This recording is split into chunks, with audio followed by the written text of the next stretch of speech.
Assalamualaikum warahmatullahi wabarakatuh dan selamat pagi. Kita bertemu lagi dalam kelas Pentasawuf Islam ulang kaji pelajaran 2 tingkatan 4 bawah tajuk Akidah Menurut Islam. Saya harap anda semua dalam keadaan sihat walafiat dan diberikan perlindungan oleh Allah Subhanahu Wa Taala daripada sembarang wabak, terutamanya wabak COVID-19 yang semakin menggila sekarang ini.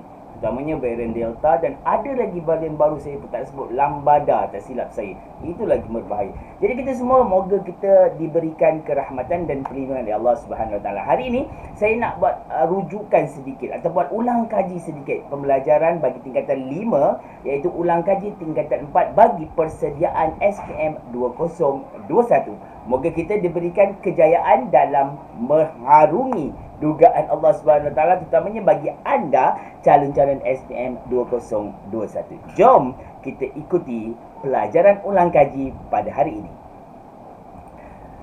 Bismillahirrahmanirrahim. Jadi hari ini kita teruskan, Allahumma salli ala Sayyidina Muhammad, pelajaran kita untuk pelajaran yang kedua, Akidah Menurut Islam. Apa dia akidah? Apa sebenarnya yang dimaksudkan dengan akidah dan apa yang terkandung dalam akidah? Saya pasti anda semua dah tahu. Saya pasti anda semua dah pelajari pelajaran ini sebelum ini. Dan mungkin yang pelajar tingkatan 4 pun sudah pelajari sebelum ini tentang tajuk Akidah Menurut Islam. So, Akidah Menurut Islam dalam konteks apa? Dalam apa yang perlu kita pelajari pada hari ini. Jom kita lihat apa yang kita perlu pelajari pada hari ini. Iaitu yang ini tak adalah kita tengok sajalah menyatakan konsep dan sebagainya. Anda boleh baca sendiri kalau tengok yang sebelah ini. Seterusnya kita tengok konsep akidah dalam Islam. Konsep akidah dalam Islam. Apa dia maksud akidah? Maksud akidah adalah keyakinan yang teguh pula. Keyakinan yang teguh terhadap kewujudan Allah Subhanahu Wa Taala serta sifat-sifat kesempurnaannya berdasarkan dalil dan nakli. Dalil nakli dan akli. So maksudnya akidah ini adalah sesuatu keyakinan kita kepada Allah Subhanahu Wa Taala bersandarkan kepada maksud yang tadi itu yang saya bacakan sebentar tadi. Jadi setiap manusia yang beragama Islam, sebab tadi yang awal tajuk mula-mula kita belajar tentang Islam sebagai cara hidup, iaitu kita tahu bagaimana nak masuk Islam, bagaimana menjadi Muslim yang baik. Dan hari ini kita tengok pada akidah. Akidah adalah keyakinan yang ada dalam hati kita terhadap Allah Subhanahu Wa Taala. Kita pasti wajib kena yakin tentang kewujudan Allah Subhanahu Wa Taala. Dalam konsep akidah ini terbahagi kepada 3. Yang pertama ilahiyah, yang kedua nubuwah dan yang ketiga alam ghaib. Ilahiyah, nubuwah, alam ghaib. Apa dia ilahiyah? Apa dia nubuwah? Apa dia alam ghaib? Kita tengok kepada ketua ilahiyah terlebih dahulu. Jom kita lihat dan saya tuliskan kepada anda kepada papan putih yang akan saya tunjukkan sebentar saja lagi. Okey, jom kita tengok apa dia ketuhanan ini. Okey, kita tengok akidah ini. Okey, kita tengok apa yang dikatakan sebagai akidah. Akidah ini tadi maksudnya keyakinan yang teguh kepada Allah Subhanahu Wa Taala. Keyakinan yang teguh. Keyakinan yang teguh kepada siapa? Kepada kewujudan Allah. Okey, kewujudan Allah. Maksud kewujudan Allah, kita kena yakin bahawa Allah itu ada. Dan dalam konsep akidah ini terbagi kepada 3. Terbahagi kepada 3. Yang pertama ilahiyah, yang kedua nubuwah dan yang ketiga alam ghaib atau ghaibiyah. Okey, kita bagi yang pertama. Apa dia ilahiyah ni sebenarnya? Ilahiyah ialah konsep ketuhanan. Saya kat sini ilahiyah adalah ketuhanan. Apa dia nubuwah? Nubuwah adalah kenabian. Apa dia ghaibiyah? Ghaibiyah adalah alam ghaib. Ketiga-tiga ini penting bagi kita dalam melaksanakan konsep akidah. Dalam mengetahui konsep akidah. Kita ada ilahiyah, kita ada nubuwah, kita ada ghaibiyah. Kena ingat yang tu. Benda tu sangat penting. Macam mana yang saya tuliskan ni tadi. Kita ada ilahiyah. Tengok kita ada ilahiyah, kita ada nubuwah, kita ada ghaibiyah. So apa dia ilahiyah ini sebenarnya? Apa dia ilahiyah ini? Ilahiyah adalah ketuhanan, yang mana dalam konsep ilahiyah ini kita kena tahu nama-nama Allah, kita kena tahu zat Allah, kita kena tahu sifat-sifat Allah, kita kena tahu perbuatan af'al Allah Subhanahu wa taala. Okey? Dia ada tiga. Dia ada ilahiyah ni, kita kena tahu apa dia sifat nama-nama Allah. Nama-nama Allah ada 99 nama-nama Allah. Kita pergi seterusnya. Okey, kita tengok ilahiyah. Ilahiyah ini adalah yang macam saya sebutkan tadi, dia ada 4 perkara dalam konsep ilahiyah atau ketuhanan. Yang pertama adalah, apa dia yang pertama tadi? Adalah nama-nama Allah. Okey, nama-nama Allah ni apa dia? Nama-nama Allah ni adalah Allah memiliki nama-nama yang sangat baik yang dipanggil sebagai Asmaul Husna. Allah mempunyai 99 nama. Okey, Allah mempunyai 99 nama yang dipanggil sebagai Asmaul Husna. Asmaul Husna. Yang ini anda kena ingat, apa dia Asmaul Husna? Nas'aluka ya man huwallahu allazi la ilaha illa huwar rahman nur rahim, hinggalah akhir. Itu adalah 99 nama Allah yang sempurna, yang indah. Ingat, Asmaul Husna maksudnya nama-nama Allah yang indah. Ada 9. So, nama-nama Allah termasuk dalam konsep ilahiyah, yang mana kita kena tahu bahawa nama-nama Allah itu ada 99 yang indah namanya, yang dipanggil sebagai Asmaul Husna. So kita tunjuk, saya berikan kat sini contoh. Kadang-kadang sebab soalan boleh keluar dalam hal ini. Saya bagikan contoh di sini nama-nama Allah. Yang pertama Ar-Rahman. Kalau ada tanya contoh dalam soalan, jangan berikan maksud, berikan contoh. Ar-Rahim. Saya bagi 5 kat sini. Yang ketiga Al-Malik dan Al-Muhaimin. Yang kelima Al-Aziz. Ini adalah contoh 5 nama Allah dalam Asmaul Husna.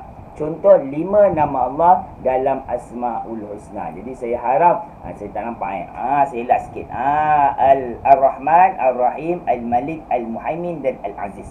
So ada 5 contoh nama Allah Subhanahu wa taala dalam Asmaul Husna. Manakala yang kedua apa dia kat sini tadi? Yang kedua adalah dalam konsep ilahiyah adalah apa dia? Yang kedua adalah zat Allah Subhanahu wa taala.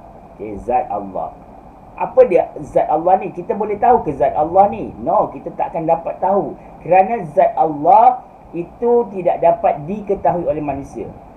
Tapi kita kena, setiap Muslim wajib, ingat perkataan kat sini, wajib percaya kewujudan Allah. Walaupun kita tak dapat tahu zat Allah ini macam mana, dan kita tak akan tahu sehinggalah akhirat kelak, sehinggalah ke syurga nanti. Sebab Allah tu nak uji hambanya, Allah nak bagi ketingkatan iman hambanya. Allah tak tunjukkan siapa Allah itu sebenarnya. Maksudnya, tapi kita kena tahu. Kita kena tak wajib tahu, kita kena wajib yakin, kita kena wajib percaya bahawa Allah itu wujud. Dan kita tak boleh nak sebut Allah itu di mana-mana. No. Sebab Allah itu tidak bertempat. Kalau Allah bertempat tu sama macam manusia saya sekarang duduk di atas kerusi, kan? Jadi itu Allah tidak bertempat. Jadi kita tak boleh nak cakap Allah tu di mana-mana. Allah tu wujud. Allah tu wujud. Di arasnya ke, di mana ke, tapi Allah itu tetap wujud. Okey? Jelas kat situ Jadi kita wajib percaya tentang kewujudan Allah, dan kita tak wajib mengetahui zat Allah. Jangan memikirkan zat Allah. Sebab kalau seseorang itu memikirkan zat Allah, maka dia akan jadi boleh jadi gila. Sebab zat Allah ni metafizik, sesuatu yang kita tidak boleh jangka. Okey, yang kita tak boleh jangkau. Okey, yang ketiga, apa dia yang ketiga? Sifat-sifat Allah. Sifat Allah ni bukan ada yang wajib aja. Okey, yang ketiga sifat-sifat Allah. Kalau awak tengok dalam buku teks awak, dia ada kat situ apa nama dia, kod QR code. Awak boleh scan kat QR code tu, kat situ adalah sifat-sifat Allah yang wajib, yang mustahil dan yang harus. Ingat, sifat Allah ini terbahagi pada 20 yang wajib, 20 yang mustahil dan 1 yang harus. Yang wajib ni awak kena ingat, Allah wujud kidam baqa mukhalafatu lil hawadisi. Itu kena tahu. Sifat yang mustahil ada 20 juga, sifat yang harus pun ada 20 juga. Jelas kat sini. Jadi awak kena tahu benda-benda ni. Nak faham konsep ilahiyah, nak faham konsep ketuhanan, pastinya awak kena tahu tentang sifat-sifat Allah Subhanahu wa Ta'ala. Jelas ke jelas? Saya harap jelas di sini. Nah, kita pergi yang terakhir, iaitu yang keempat. Yang keempat apa dia? Yang keempat adalah perbuatan atau af'alullah. Yang keempat adalah af'alullah. Nampak agak-agak nampak perbuatan Allah. Apa ni perbuatan? Perbuatan Allah adalah setiap perlakuan yang dilakukannya dengan penuh kebijaksanaan dan keadilan berdasarkan kekuasaan, kudrat dan iradahnya. Perbuatan Allah berdasarkan kudrat dan iradah dia. Perbuatan Allah berdasarkan kudrah dan iradah. Kudrah dan iradah. Ingat, perbuatan Allah Subhanahu wa Ta'ala berdasarkan, kita tepi sikit, berdasarkan kepada kudrah dan iradah. Allah ni melakukan satu perkara tu dengan adil, dengan saksama. Tiada pastinya tidak ada berat sebelah. Sebab Allah ni maha adil. Maha adil. Tak ada siapa yang lebih adil melainkan Allah Subhanahu wa Ta'ala. Perkataan maha tu memang sesuai untuk Allah Subhanahu wa Ta'ala. Tiada yang lain. Okey, jadi jelas. So, jelas di sini kalau awak tengok kat sebelah ni, kat sebelah ni daripada atas sampailah ke bawah ada 4 perkara dalam konsep ketuhanan. Faham ke jelas? Saya harap jelas. Saya harap anda faham berkaitan konsep ketuhanan ini. Seterusnya kita sambung kepada tajuk atau kepada konsep yang kedua, iaitu konsep nubuah. Konsep nubuah ni apa? Konsep nubuah adalah konsep kenabian. Konsep kenabian. Okey, kenabian ni nabi atau rasul adalah manusia pilihan utusan Allah, atau lelaki utusan Allah. Lelaki pilihan Allah untuk menyampaikan wahyunya. Sama ada disampaikan kepada dirinya sendiri atau kepada umatnya. Itu nabi, dan kalau itu rasul dan nabi. So dalam konsep nubuah ini, dalam kita mesti wajib percaya kepada kenabian. Kita kena tahu yang nabi ini ada perkara-perkara yang kita kena yakin ke atasnya. Apa dia? Yang pertama adalah sifat-sifat wajib bagi rasul. Okey, sifat-sifat wajib bagi rasul. Nabi-nabi dan rasul ini adalah ada mempunyai sifat-sifat yang wajib ada pada mereka.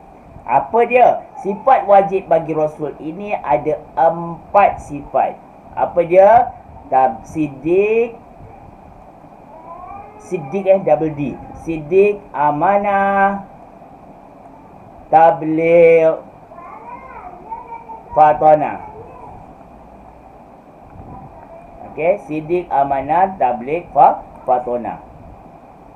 Nak senang ingat tajuk sifat wajib bagi nabi ni, kita boleh nyanyikan sini. Siddiq, amanah, tabligh, fatanah, itu sifat wajib dia. Siddiq maksud dia apa dia? Benar. Siddiq benar. Amanah maksud dia amanah lah, jujur. Tabligh menyampaikan, fatanah bijaksana.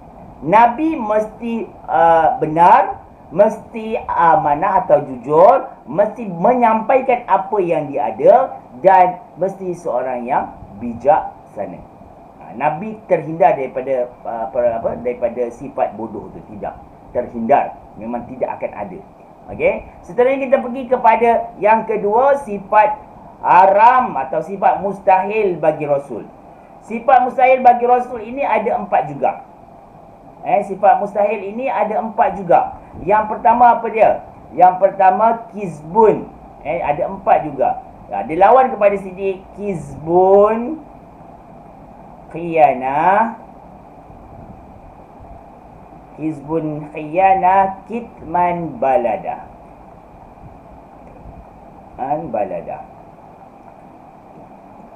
Okey. Jadi kalau sidik benar, hizbun ini maksudnya berbohong. Kalau amanah ni tadi jujur, khianat ni mengkhianati. Kalau tabligh menyampaikan, kitman ni menyembunyikan. Kalau fatanah ini bijaksana, baladah ini bodoh. Ni empat sifat yang bawah ini adalah mustahil ada pada seorang Rasul. Seterusnya, kitab kita juga dalam konsep nubuah ni kita kena yakin kepada kitab-kitab. Kitab-kitab yang diturunkan kepada para Nabi. Dia ada juga 4, nampak tak angka 4 ni menguasai di sini. Okey, juga ada 4 kitab yang kita kena tahu. Yang pertama, Taurat, Zabur, Injil, Al-Quran. Keempat-empat kitab ini wajib kita imani. Taurat, Zabur, Injil, Al-Quran. Keempat-empatnya wajib kita imani. Taurat kepada Nabi siapa, Zabur kepada Nabi siapa, Injil kepada Nabi siapa, Al-Quran kepada Nabi siapa. Itu anda semua kena tahu. Wajib tahu. Dan yang terakhir, tujuan perutusan. Kenapa? Apakah tujuan Nabi itu diutuskan di atas muka bumi ini? Tujuan dia adalah untuk menyeru manusia mentauhidkan dan menyembah Allah, mengajar manusia cara beribadah, menunjukkan cara hidup yang benar dan lengkap. Itu maksud tujuan. Dalam nubuah ini, maksudnya kenapa Allah utuskan Nabi? Yang kelima, ini bukan yang ketiga, ini yang ketiga, sorry. Yang keempat, tujuan Nabi, tujuan Nabi diutuskan. Okey, diutuskan. Dia ada 3. Sebenarnya ada banyak. Jadi yang 3 ni awak kena ingat. Yang pertama tadi adalah untuk menyeru manusia ke arah kebaikan. Menyeru manusia untuk mentauhidkan Allah. Terseru manusia tauhid Allah. Yang kedua, ajar cara ibadah kepada Allah. Dan yang ketiga, menunjuk cara hidup yang benar. So ada 3 dalam tujuan Nabi itu diutuskan. So kena tahu, kena faham dalam situasi ini. Seterusnya, jadi jelas kat sini, dalam konsep nubuah ada 4 perkara yang kita kena ketahui, ada 4 perkara yang kita kena patuhi dan ikuti. Wajib. Kita kena tahu sifat wajib, kita kena tahu sifat mustahil, kita kena tahu kitab-kitab, kita kena tahu tujuan Nabi diutuskan. Saya tambah satu lagi sini, juga kita kena tahu sifat harus bagi Rasul. Sifat harus bagi Rasul. Apa dia sifat harus bagi Rasul? Kita kena tengok. Sifat harus bagi Rasul adalah Rasul Nabi SAW atau para Nabi ini juga seperti manusia biasa yang ada makan, minum dan juga sakit, ada juga rasa sedih dan sebagainya sebab manusia. Tetapi dia terpelihara daripada perkara-perkara yang menjatuhkan martabat kenabian. Nabi tidak akan gila. Itu maksudnya. Itulah sifat harus bagi Rasul. Sebab seorang Rasul juga manusia biasa, sama je sifat daripada manusia, tetapi terhindar daripada perkara-perkara yang menjatuhkan sifat-sifat kenabian seorang Rasul. Okey, kita teruskan lagi. Tengok ni buku teks kat sebelah saya ni. Kita teruskan lagi, iaitu dalam konsep yang ketiga, iaitu ghaibiyat. Okey, sebelum kita pergi ghaibiyat, anda semua lihat kepada maksud Nabi dan Rasul.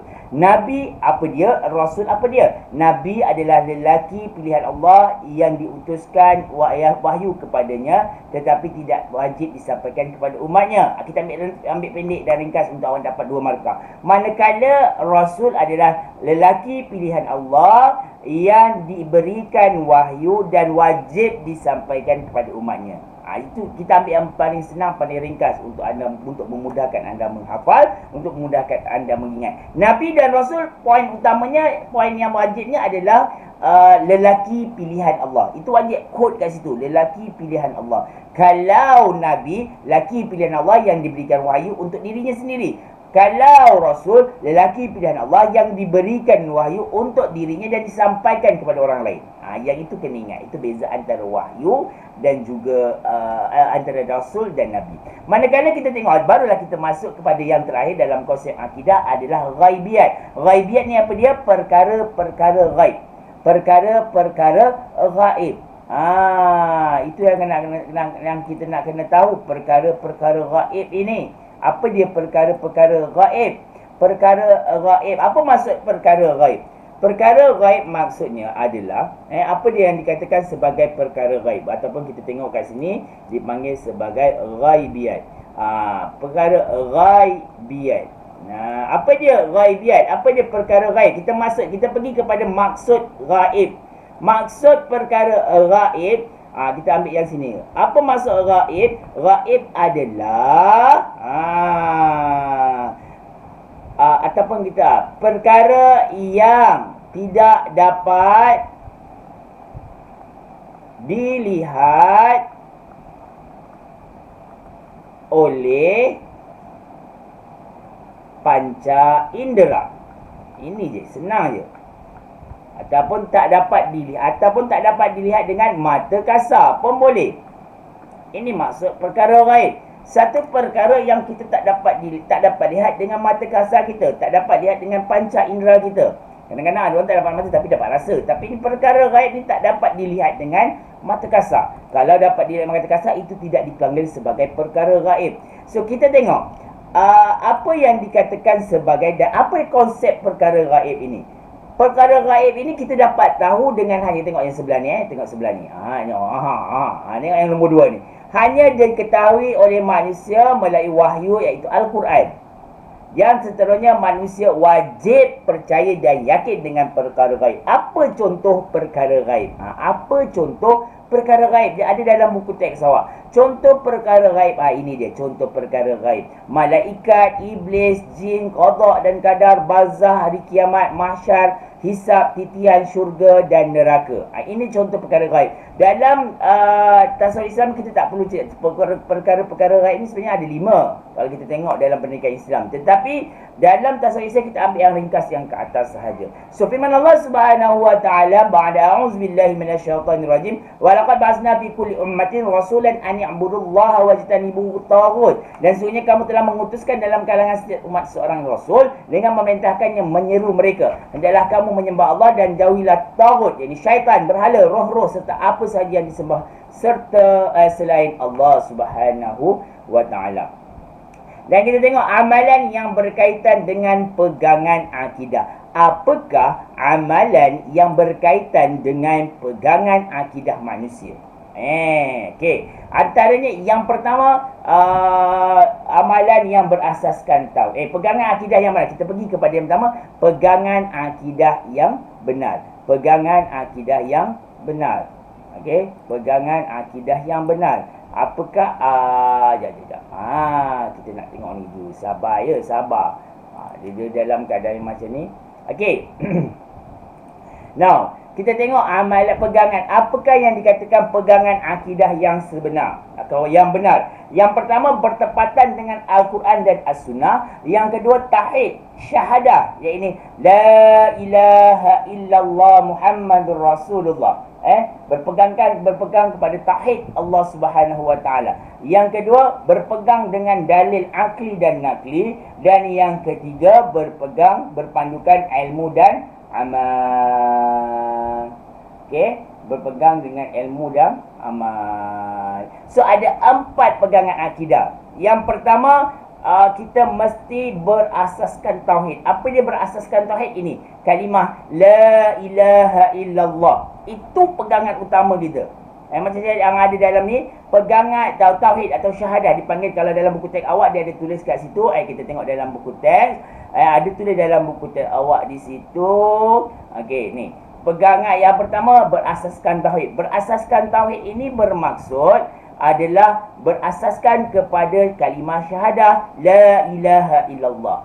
Yang kedua, berpadukan ilmu, iman dan amal. Itu yang terakhir. Yang kedua, bertepatan dengan Al-Quran dan As-Sunnah. Kita melakukan tauhid ini. Tauhid tahu tak pegangan akidah? Akidah ni, kita punya kepercayaan itu mesti berasaskan kepada Al-Quran dan As-Sunnah. Allah Subhanahu Wa Taala suruh kita wajib percaya pada Allah, maka itu kita wajib percaya pada Allah. Seterusnya. Jadi ada empat perkara yang kita kena tahu menunjukkan pegangan akidah yang benar.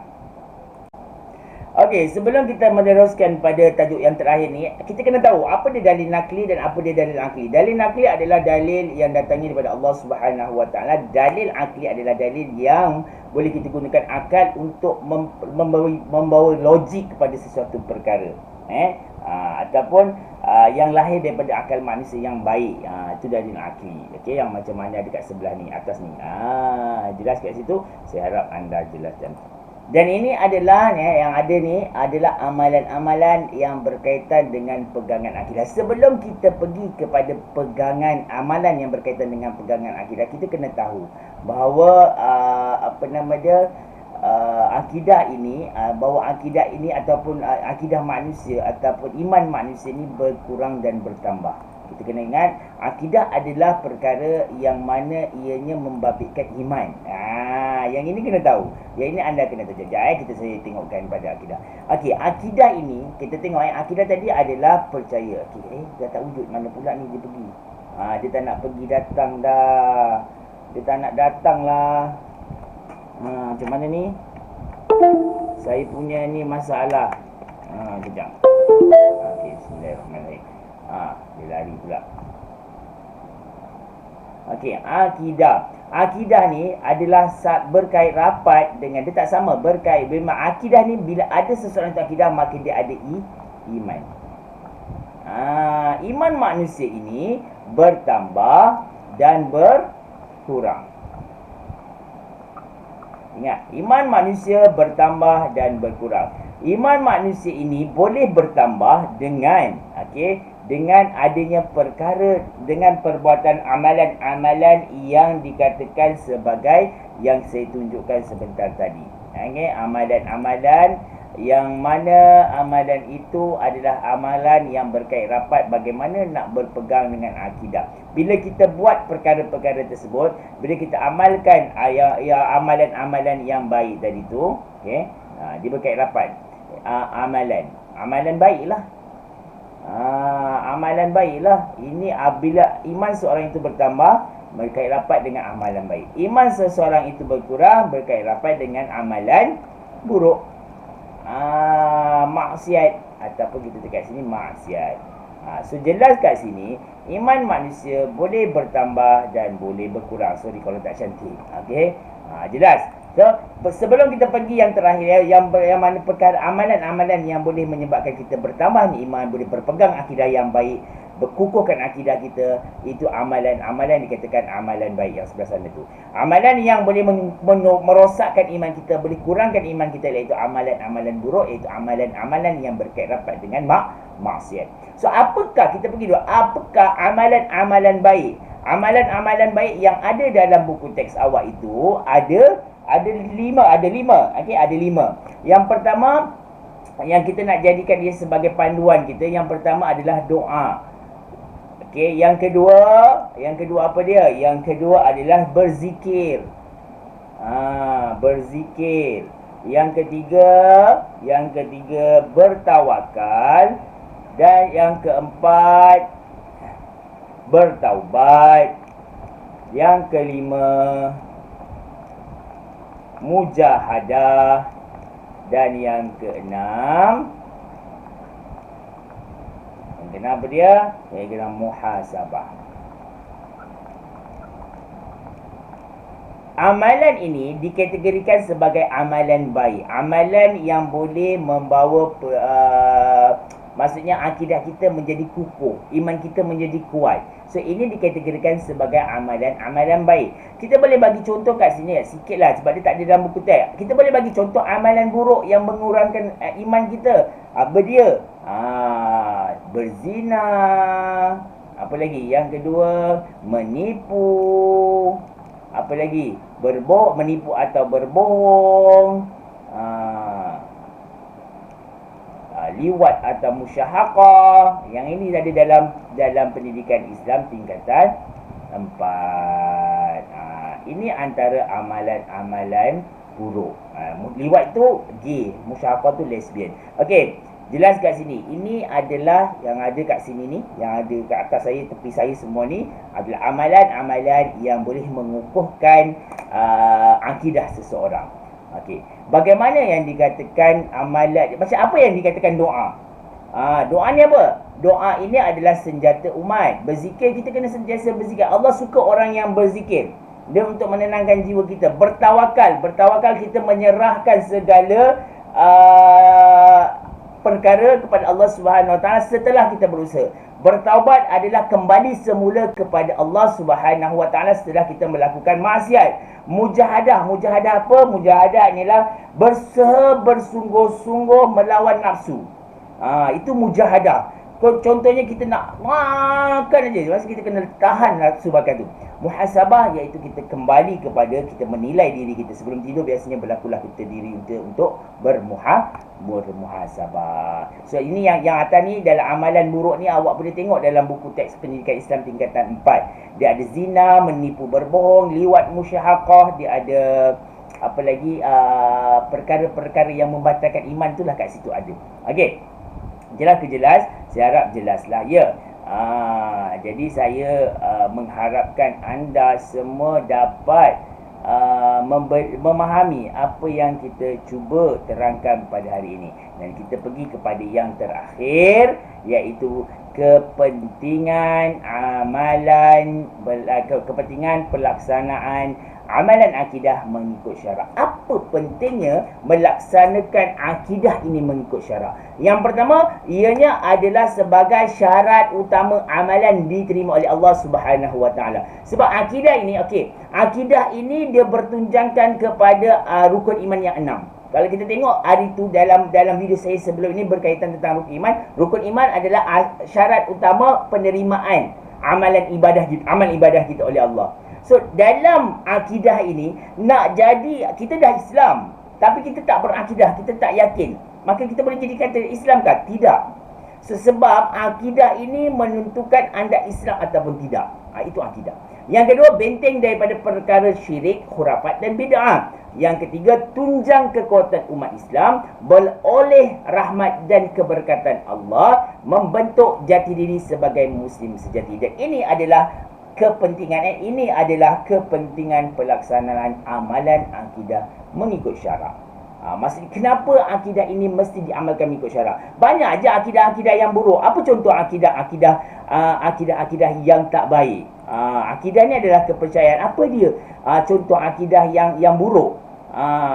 Ajaran sesat adalah salah satu daripada akidah-akidah yang buruk. Jadi sampai situ sahajalah kelas kita pada hari ini. Moga-moga anda dapat ulang kaji yang terbaik daripada saya kepada anda semua.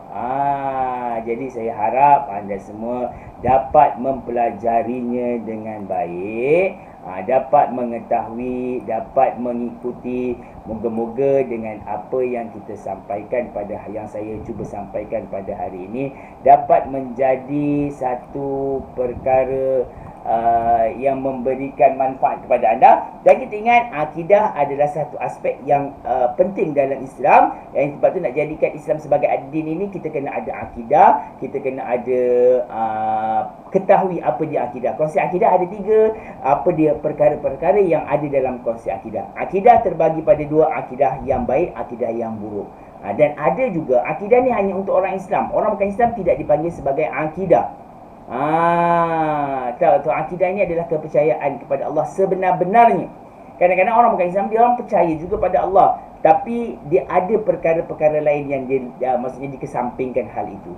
Jadi kat sini jelas. Moga anda semua dapat perkara yang baik, dan insya-Allah kita bertemu lagi dalam kelas kita yang seterusnya. Jangan lupa like, subscribe and comment dalam YouTube channel saya. Sekian, wabillahi taufiq. Assalamualaikum warahmatullahi wabarakatuh. Jumpa lagi. Bye bye.